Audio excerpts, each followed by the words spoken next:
¿Qué tal estáis? Bueno, ya sabéis que, bueno, últimamente iba a decir últimamente, pero no, desde siempre, a todos aquellos que denuncian según qué cosas, según qué farsas, como la última que lleva produciéndose desde hace 3 años, se nos llama de todo, teóricos de la conspiración, se nos intenta ridiculizar con todo tipo de insultos, de calificativos, en fin, como si estuviéramos absolutamente locos y como si todo lo que viniera de un gobierno o del oficialismo fuera lo que nos hacen querer ver que es, cuando en realidad es muy distinto. La cosa la tenemos clara, más clara todavía con lo que ha sucedido en estos 3 últimos años. Bueno, como sabréis, ahora está de primer ministro en el Reino Unido un tal Rishi Sunak, me parece que es así como se llama, pero entre el pájaro loco Boris Yeltsin iba a decir, Boris Johnson y Sunak, y Sunak estuvo durante muy poco tiempo una mujer primer ministro llamada Liz Truss.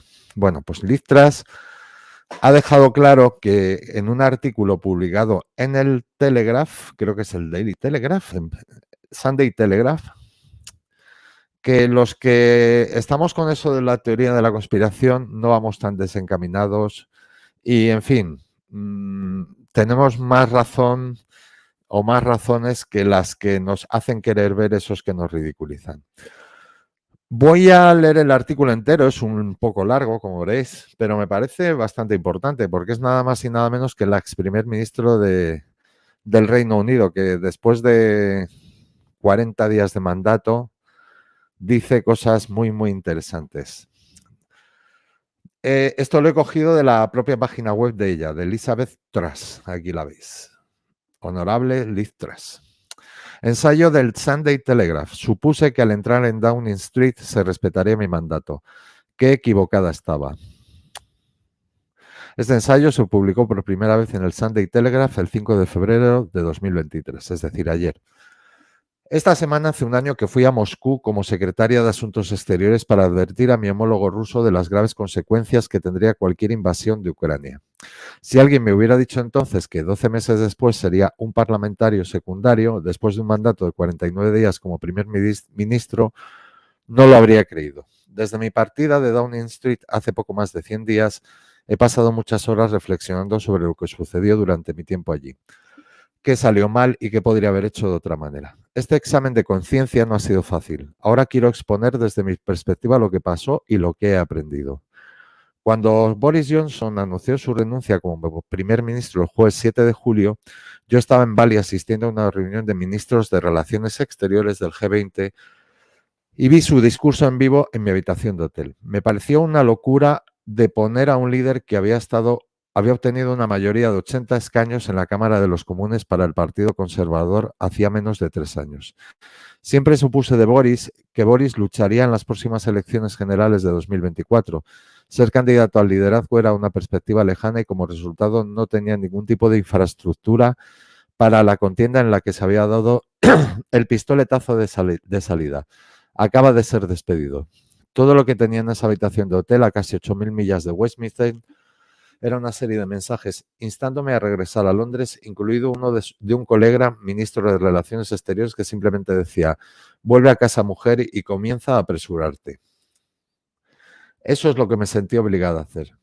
Sin embargo, el mero hecho de reemplazar a Boris como primer ministro nunca proporcionaría una solución rápida y fácil a los grandes problemas que enfrenta el país. Temía las consecuencias de los altos precios de la energía, los altos impuestos y la desaceleración de la economía mundial sin una acción audaz. Lo que realmente necesitábamos era un cambio en la dirección y la mentalidad de las políticas a fin de poner en marcha un retorno al crecimiento económico sostenible. Tal y como estaban las cosas, la plataforma de política económica del Gobierno incluía aumentar el seguro nacional, imponiendo el llamado impuesto de salud y atención social, y aumentar el impuesto de sociedades al mismo nivel de Francia, posiciones que yo había desafiado enérgicamente en la mesa del gabinete. Mientras tanto, percibí una creciente resistencia dentro del Gobierno a las propuestas esenciales para desviarse de las normas de la Unión Europea. No había nadie apostando por el liderazgo que defendiera un enfoque económico fundamentalmente nuevo. Así que no importa cuán incierto sea el resultado y cuán difícil sea la perspectiva de liderar un partido rebelde en un momento difícil. Y mi esposo me advirtió que sería horrible. No podía eludir el desafío. Sabía que si no daba un paso al frente me arrepentiría. Cuando comencé a armar mi incipiente campaña de liderazgo, me sorprendió no por última vez la sensación de que había mucho por hacer y muy poco tiempo para hacerlo. Cuando llegué a casa el viernes por la noche, los asistentes y simpatizantes ya habían puesto en marcha las cosas y durante las siguientes 48 horas levantamos la campaña, filmamos un vídeo y estaba listo para anunciar formalmente mi candidatura. La campaña de liderazgo resultó ser tan brutal como mi esposo temía. Me llamaron de todo, desde inmoral hasta loca, y eso fue solo parte del fuego amigo que encontré. Pero a pesar de eso, mi mensaje de regresar a la economía conservadora, dejar de disculparse por nuestras creencias y ser positivos y optimistas sobre el futuro de nuestro país, resonó entre nuestros miembros y votantes, particularmente aquellos de fuera de Londres, en las partes del país donde recientemente habíamos ganado antiguos escaños laboristas en el Muro Rojo. Mi partido estuvo de acuerdo en que necesitábamos dejar de ir a la deriva en la dirección de una economía de mayor gasto e impuestos más altos ahogada por una regulación cada vez mayor, lo que estaba causando un crecimiento lento, una baja productividad y un freno a la empresa y a la innovación. Mi plan para que Gran Bretaña volviera a la trayectoria correcta fue popular. Así fue como gané la elección de la dirigencia con un claro mandato de mi partido en el país y al cierre de la votación el respaldo de la mayoría de los diputados que declararon que hay un punto. Entré en el número 10 de Downing Street decidida a llevar a cabo la acción audaz que había prometido, con la economía y la energía como mis principales prioridades en la parte superior de la bandeja de entrada. Instintivamente estaba decidida a actuar con la máxima velocidad. Sabía que se corría el riesgo de cometer errores, pero el ritmo normal de la máquina de Whitehall no sería suficiente para hacer frente a las emergencias inmediatas a las que nos enfrentábamos, y mucho menos para intentar llevar la economía británica a una senda de crecimiento con apenas 2 años para el final, la próxima elección. Como cuestión de urgencia, me ocupé del tema de las facturas de energía, que se proyectó que aumentarían hasta 6.000 libras esterlinas anuales para las familias británicas como consecuencia de la invasión de Ucrania por parte de Putin. Bueno, diseñar un esquema específico era imposible dada la urgencia de la situación, por lo que tenía que ser universal. Las familias y las empresas no podían hacer frente por mucho más tiempo y sin ayuda. Otro punto, perdón. También estaba trabajando en formas de mitigar los costos, en particular firmando acuerdos de suministro de energía a más largo plazo, así como permitiendo una mayor producción, fracking y energía renovable en el Mar del Norte. Necesitábamos con urgencia alejarnos del enfoque a corto plazo que había dejado al Reino Unido dependiente de los precios mundiales de la energía y vulnerable a las acciones de un Estado hostil con intereses energéticos estratégicos. Bueno, tened claro aquí, hago un parón por dónde van las ideas de esta mujer. Las ideas de esta mujer eran claramente conservadoras y no recaudatorias como lo son las ideas globalistas. Aquí hay un enfoque económico que vais pillando, ¿no? Aquí ella abogaba por ser conservadora en la economía, es decir, no atosigar a la gente a impuestos, pero por otro lado lo que está impuesto, y valga la redundancia, en todas partes, es el tema impositivo que sea cada vez más alto. Bien. Los beneficios para la economía del paquete eran claros. Se estableció para reducir la inflación máxima en un 5% y contribuir a nuestro principal objetivo económico de impulsar el crecimiento tendencial al 2,5%. No es exagerado decir que hay empresas que siguen en el negocio hoy en día solo por las medidas que tomamos. Esta intervención evitó una gran crisis económica. Los mercados dieron la bienvenida a mi intervención, reduciendo los altísimos niveles de incertidumbre y ansiedad. Sin el paquete de energía, habríamos visto negocios quebrar durante el invierno e innumerables hogares sumidos en la pobreza, incapaces de hacer frente al aumento estratosférico de las facturas que de otro modo habrían enfrentado. Horas después de revelar el paquete energético, se anunció la muerte de Su Majestad la Reina. Fue un inmenso honor liderar a la nación en el duelo por nuestra monarca de más de 70 años, cuya vida de servicio, la lagarta, cuya vida de servicio se extendió más allá de la mayoría de nuestros recuerdos vivos. Por supuesto, la política, como de costumbre, quedó en suspenso durante el periodo de luto nacional que siguió. Pero debido al tamaño esperado del paquete energético, aunque empequeñecido por el dinero gastado en medidas contra la farsemia, sería necesario que hiciéramos una declaración fiscal muy pronto. La fecha de lo que inevitablemente se conoció como el mini presupuesto se fijó para el 23 de septiembre. En retrospectiva, tal vez podríamos haberlo retrasado unos días. Sin embargo, mucho más tiempo hubiera significado no cumplir con nuestros compromisos.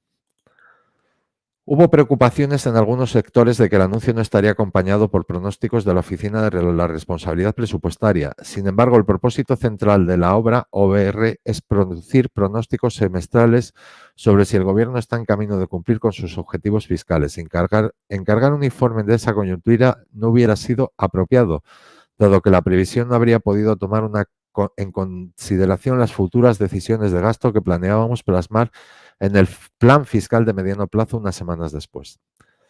También vale la pena recordar que ningún pronóstico de OBR ha acompañado a muchos otros anuncios fiscales, entre ellos el plan de licencia de la farsemia que costó 70.000 millones de libras. Como expliqué durante la campaña de liderazgo, quería buscar el crecimiento revirtiendo los aumentos propuestos al impuesto de sociedades y al Seguro Nacional e implementando un programa de reforma económica para evitar la recesión y el estancamiento y poner al Reino Unido en un camino positivo. Pero esto no estaba en línea con los puntos de vista instintivos del Tesoro o el ecosistema económico ortodoxo más amplio. Ya lo vais viendo, ecosistema ortodoxo económico más amplio, es decir, el globalismo. Vi de primera mano durante mis 2 años como secretario jefe del Tesoro que el pesimismo y el escepticismo sobre el potencial de crecimiento de la economía británica son lamentablemente endémicos en el Tesoro. La reforma de la planificación seria fue descartada como políticamente inviable. Discutir la política monetaria era un tabú. Se consideró que la desregulación de los servicios financieros y otras industrias socavaba las perspectivas de un acuerdo con la UE y Brexit fue visto como un ejercicio de limitación de daños en lugar de una oportunidad única en una generación. En cambio, el enfoque del Departamento del Tesoro se centró en pequeños retoques de arriba hacia abajo, como iniciativas de productividad que intentan alertar a las empresas a ser más eficientes junto con la intervención del Gobierno. Nuestro plan para el crecimiento fue una ruptura consciente con esa ortodoxia, en cambio se centró en estimular la competencia y la libertad económicas con incentivos desde cero. El plan comprendía el paquete de energía, la reversión de los aumentos de impuestos, algunas medidas adicionales de simplificación de impuestos y un paquete de reformas económicas para ayudar a hacer crecer la economía y generar ganancias a largo plazo en su potencial de crecimiento.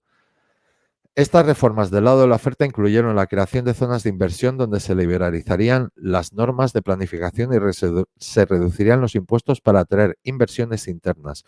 Un paquete de reformas para que el cuidado de los niños sea más asequible para los padres que trabajan. Proyectos de infraestructura acelerados, desregulación de los servicios financieros y la eliminación de las leyes de la Unión Europea heredadas innecesarias de nuestros estatutos. Acordamos no reabrir el acuerdo de la revisión de gastos más reciente, lo que solo habría dado lugar a más demandas de gastos. En cambio, buscaríamos medidas específicas que reduzcan los costos con el tiempo, como aumentar la edad de jubilación y reformas al sistema de beneficios. Al aumentar el crecimiento mientras se restringe el gasto público, lograríamos una caída de la deuda en el mediano plazo. La mayor parte del costo fiscal de lo que revelamos fue el paquete energético. Revertir los aumentos de impuestos fue el otro costo importante según el Tesoro y la OBR, aunque no estoy de acuerdo con este análisis. En particular, para el impuesto de sociedades creía firmemente y sigo creyendo que aumentar la tasa es contraproducente y perjudica la inversión en el Reino Unido y los salarios de las personas, todo lo cual está sujeto a impuestos. Bueno, que se lo digan a Sánchez y compañía y toda esta gentuza que lo primero que hacen es aumentar impuestos a la empresa para que no puedan contratar, no tengan beneficios y aumente el paro. Pero eso les da igual, ellos a recaudar, que es de lo que viven esta mafia. Además, la incertidumbre económica global y los cambios en las reglas de los Estados Unidos significaría que era el peor momento posible para que el Reino Unido rompiera con un compromiso de décadas de impuestos competitivos sobre las empresas, particularmente en un momento de aumento de las tasas de interés, lo que hace que la inversión sea inherentemente más costosa para el negocio. Tras el anuncio del 23 de septiembre, el Instituto Nacional de Investigaciones Económicas y Sociales salió a la luz y pronosticó que nuestra garantía de apoyo energético, junto con los recortes de impuestos anunciados, conduciría en crecimiento positivo del PIB en el cuarto trimestre de 2022. acortando la recesión y elevando el crecimiento anual del PIB alrededor del 2% durante 2023 y 2024. Hubo reacciones positivas de muchos sectores. Kitty User, ministra del Tesoro en el gobierno de Gordon Brown y ahora economista jefe del Instituto de Directores, lo declaró un día de buenas noticias para las empresas británicas y agregó que en un momento de baja confianza e incertidumbre económica, el énfasis del nuevo canciller en apostar por el será muy bien reconocido por las empresas de todos los tamaños en todo el Reino Unido. No sé cómo saldrá esto porque veo que la conexión está mal. En fin. Tony Dunker, director general del CBI, lo calificó como un punto de inflexión para nuestra economía y el primer día de un nuevo enfoque de crecimiento del Reino Unido y reconoció que un enfoque fiscal más simple e inteligente puede generar dividendos. Hubo algunas preocupaciones sobre la abolición de la tasa impositiva de 45 peniques, una medida pequeña y prácticamente la única que no había seguido durante la campaña de liderazgo. Simplemente estábamos volviendo a la tasa máxima que estuvo vigente durante la gran mayoría del gobierno laborista del 97 al 2010, aunque claramente las arenas políticas habían cambiado. No obstante, cuando el canciller y yo viajamos a Kent para visitar una fábrica de viviendas esa tarde, estábamos seguros de que habíamos hecho lo correcto para el país y nos sentimos optimistas sobre el futuro. Sin embargo, en el fondo se estaba gestando un problema relacionado con los fondos de pensiones del que ninguno de nosotros habíamos sido informados. Un problema que finalmente llevaría a mi cargo de primer ministro a un final abrupto y prematuro debido al pánico que indujo. En ningún momento durante ninguno de los preparativos para el mini presupuesto hubo preocupaciones sobre las inversiones impulsadas por pasivos LDI y el riesgo que representaban para los mercados de bonos que me mencionaron a mí, al canciller o a cualquiera de nuestros equipos por parte de los funcionarios de tesorería. Pero luego, más tarde en la noche del domingo, llegó el nerviosismo de los mercados asiáticos cuando abrieron. Fui alertada de esto el lunes por la mañana, momento en el que el gobernador del Banco de Inglaterra quería hacer una declaración sobre los LDI. Los lectores no se sorprenderán de que, dado su impacto en los acontecimientos, desde que dejé el cargo he pasado algún tiempo investigando las LDI. Me sorprendió lo que descubrí. A principios de la década de 2000, los fondos de pensiones estaban muy desfinanciados. Para aumentar sus rendimientos utilizaron LDI, que utilizan derivados de bonos, liberando efectivo para que los fondos de pensiones inviertan en otros activos. Esto funciona cuando los mercados están tranquilos, pero se vuelve problemático cuando el precio de los bonos del gobierno cae en un corto periodo de tiempo. A medida que los LDI ingresaron a la corriente financiera principal como regulador de pensiones, aparentemente alentando su aceptación, comenzaron a emitirse advertencias sobre los riesgos que podrían representar para los mercados financieros. Todo sin que yo lo supiera en ese momento. Mercados financieros, riesgos para ellos. Sorprendentemente, resulta que el valor de los activos totales de las estrategias LDI equivale a alrededor del 60% del PIB del Reino Unido. El día anterior al mini presupuesto, el Banco de Inglaterra elevó las tasas de interés un 0,5%, mientras que la Reserva Federal de Estados Unidos acababa de anunciar una tercera subida de tasas del 0,75%. Además, el banco confirmó simultáneamente planes para un programa de venta de bonos. Los precios de los bonos cayeron bruscamente, lo que puso a los fondos de pensiones bajo presión. Ya habían comenzado movimientos dramáticos en el mercado de bonos, lo que significaba que el mini budget enfrentaba un entorno muy difícil. Solo ahora puedo apreciar el delicado polvorín al que nos enfrentamos con respecto a los LDI. Rápidamente se convirtió en un problema de estabilidad del mercado y tuvimos que actuar para estabilizar la situación mientras el gobierno se concentraba en investigar lo sucedido y tomar medidas para remediar la situación. Los comentaristas políticos y de los medios emitieron un veredicto inmediato culpando al mini presupuesto. Lamentablemente, el gobierno se convirtió en un chivo expiatorio útil para los problemas que se habían estado gestando durante varios meses. Las tasas de interés habían estado aumentando a nivel internacional y se pronosticaba que los costos de las hipotecas aumentarían durante algún tiempo. Admito plenamente que nuestra comunicación podría haber sido mejor. Como dije durante la campaña de liderazgo, no soy el comunicador más hábil. Además, no teníamos un sistema que estuviera entusiasmado con la comunicación de mensajes contrarios a su ortodoxia. Y al principio de mi mandato como primer ministro no había establecido la infraestructura dentro del número 10 para explicar mejor todo lo que estábamos haciendo. En retrospectiva, tal vez no debería haberme dirigido a Nueva York después del funeral de la reina para asistir a la Asamblea General de la ONU y en cambio haber supervisado más de cerca la preparación final de nuestros anuncios. sabiendo lo que sé ahora, sin duda habría manejado las cosas de otra manera. Subestimé hasta qué punto el mercado estaba nervioso y como muchos otros no era consciente de lo frágil que se había vuelto nuestro sistema. Pero francamente, también estábamos empujando el agua cuesta arriba. Una gran parte, perdonad, una gran parte de los medios de comunicación y la esfera pública en general no estaban familiarizadas con los argumentos clave sobre la política fiscal y económica, y con el tiempo el sentimiento se había desplazado hacia la izquierda.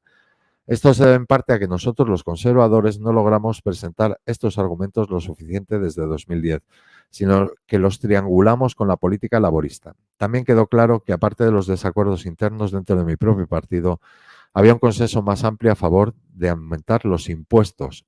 Aumentar los impuestos. Entiendo por qué se creó la OBR, para mantener honestos los pronósticos del gobierno, lo cual es importante. Sin embargo, la consecuencia no deseada de que el Tesoro perdiera su capacidad para desarrollar políticas junto con los pronósticos internos ha sido efectivamente hacer de la OBR un impulso de la política fiscal. El proceso opera a distancia, basado en los modelos que se basan en una amplia gama de supuestos, incluida la entrega de políticas. En mi opinión, este modelo estático tiende a subestimar los beneficios de los impuestos bajos y las reformas del lado de la oferta para el crecimiento económico y sobrevalora los beneficios del gasto público, como en España. Impuestos altos y gasto público desbocado. Esto inevitablemente ejerce la presión sobre un resultado de impuestos más altos y gastos más altos. De ahí los inexorables aumentos de impuestos que estamos viendo ahora. A mediano plazo, a medio plazo, creía que mis políticas habrían aumentado el crecimiento y, por tanto, reducido la deuda. Los pronósticos de 5 años se tratan con predicciones precisas y, por lo tanto, llenar el vacío se convierte en el imperativo de la política gubernamental. Esto llega a que las políticas se ajusten para adaptarse a estos pronósticos, solo para que esos pronósticos se revisen con cada nueva interacción de las cifras, lo que obliga a un mayor cambio de la política que el futuro. Como resultado, el gobierno se ve obligado a tomar decisiones económicamente perjudiciales, como aumentar el impuesto de sociedades basándose en previsiones inciertas que puedan no concretarse. Por ejemplo, en septiembre se fijó que el paquete energético costaría 60.000 millones de libras esterlinas y para noviembre se pronosticaba que sería de 43.000 millones, aunque las últimas proyecciones son considerablemente más bajas. Esta visión política del alto gasto y altos impuestos no solo prevalece en el Reino Unido, eso es lo que os decía antes. También estábamos nadando contra la corriente internacional, globalismo. Hubo un esfuerzo concertado por parte de los actores internacionales para desafiar nuestro plan de crecimiento. El FMI comentó sobre los aspectos distributivos en lugar de la estabilidad del mercado, lo que es difícil concluir que no tuviera motivaciones políticas. Luego estuvo la intervención del presidente Biden, que expresó públicamente su desacuerdo con nuestra política económica, afirmando que no fui el único que pensó que era un error. El líder del globalismo. Lamentablemente, estas intervenciones estaban en sintonía con los crecientes esfuerzos en el escenario mundial para alimentar la competencia entre las economías del G7, como lo demuestran las tasas impositivas mínimas globales propuestas. Volvemos a lo mismo, hay una dictadura globalista que se lleva por delante todo lo que no se siga, que es el saqueo de la población y la ruina económica, para que vivamos con el no tendrás nada y serás feliz.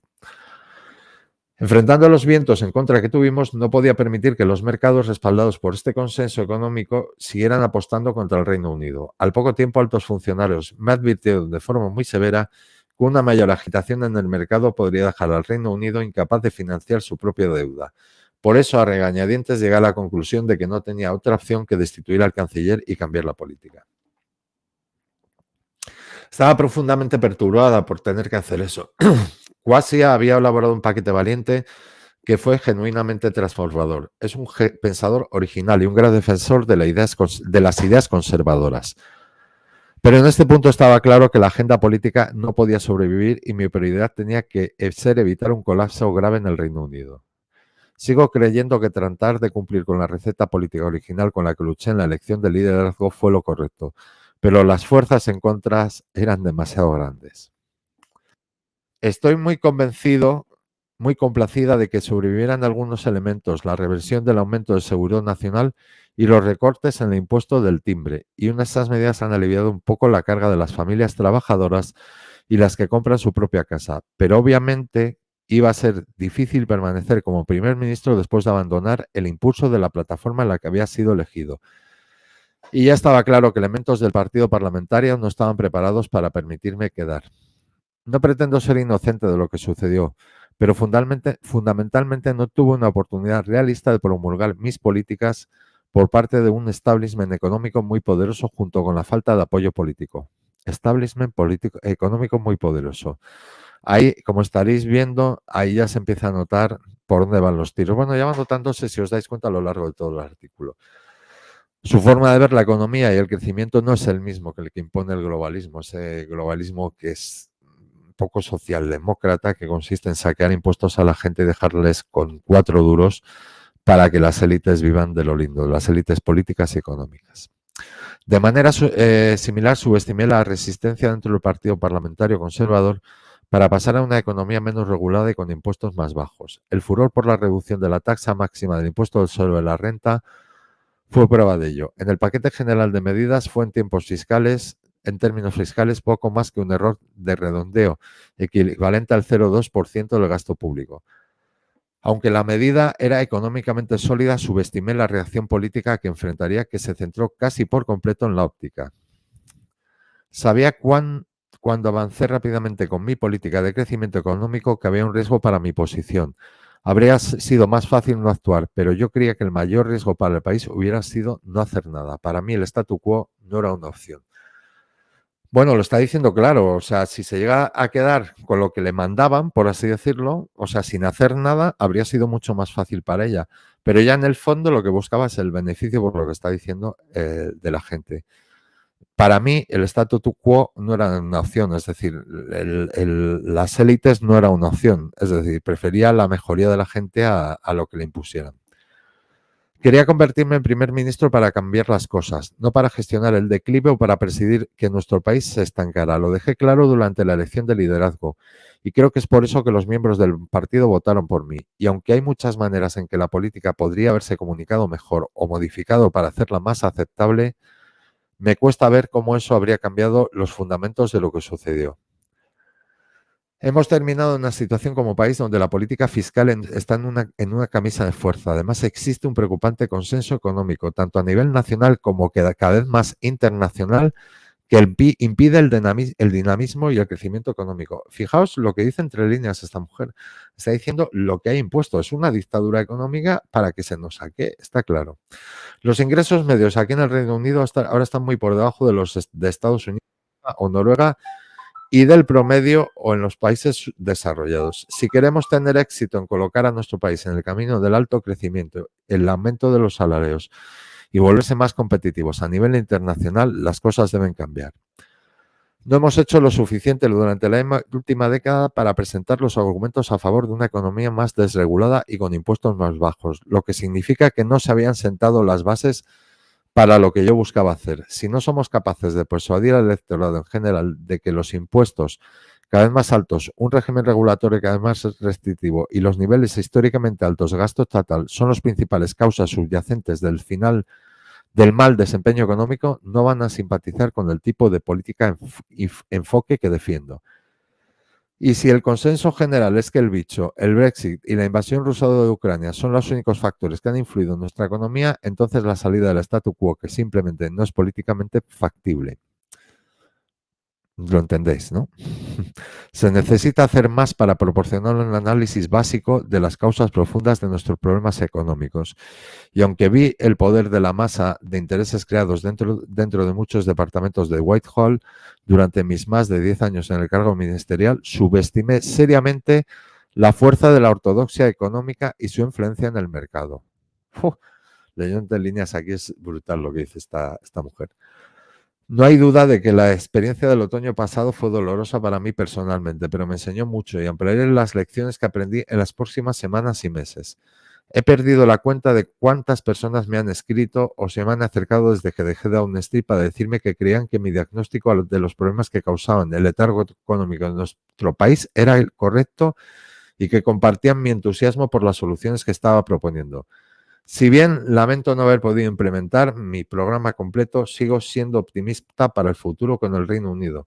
ahora es capaz de seguir su propio curso como una nación libre, siendo audaces y emprendedores y brindando a las personas y las empresas la libertad que necesitan para tener éxito. Creo que podemos cambiar las cosas. Hay esperanza en el futuro. Bueno, esto del final es una absoluta contradicción. Me parece que es un quedar bien con todo lo que ha dicho antes. Porque en realidad aquí todo lo que estoy diciendo es que el Reino Unido, tanto el Reino Unido como el resto de países globalistas, tienen cualquier cosa menos que son una nación libre. Y dice que sigue siendo optimista en el futuro. Va, esto me parece más que un brindis al sol. He creído, aunque llevo media hora de vídeo leyendo este artículo larguísimo, te creía que era más corto, pero largo. Creo que era muy necesario leerlo porque demuestra muchas cosas de las que estamos denunciando a aquellos que se nos considera conspiranoicos o locos. Lo está diciendo ahora alguien que ha sido primer ministro del Reino Unido. Ahí es nada. 40 días duró en el cargo. ¿Qué pretendía hacer? Lo ha dicho, bajar impuestos a empresas y a particulares. Bajar impuestos para relanzar la economía. O sea, la típica receta que se utilizaba antes para realzar las economías. El globalismo dice no, hay que arruinar a la gente, más impuestos y que no tengan nada. La dictadura económica con la que esta, que parece ser que era muy inocente cuando llegó, no debe controlar. 40 días en el cargo son el resultado, pero más claro el agua lo que ha dicho.